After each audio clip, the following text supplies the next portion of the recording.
Hi everyone, in front of me I've got VIVO V29 and let me share with you how to add or remove a Google account in this device.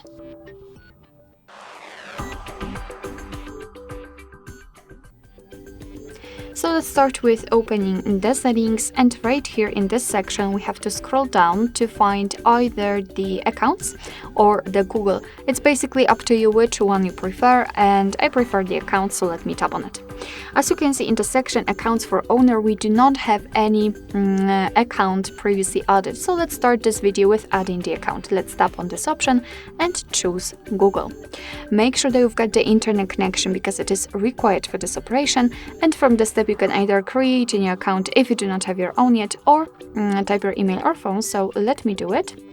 And just a quick disclaimer, you do not have to enter the full email address, just the very first part of it before the @ symbol, because after tapping on next, your device will simply autofill it.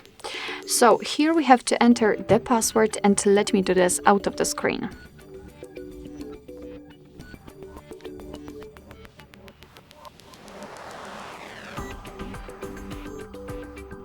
Alright, let's tap on next.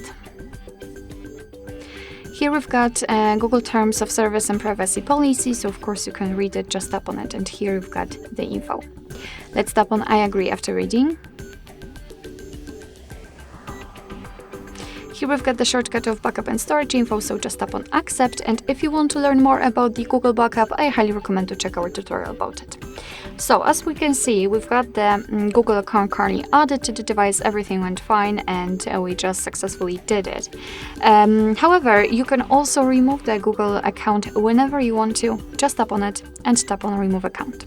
Tap on remove account again, and as you can see, it will immediately disappear.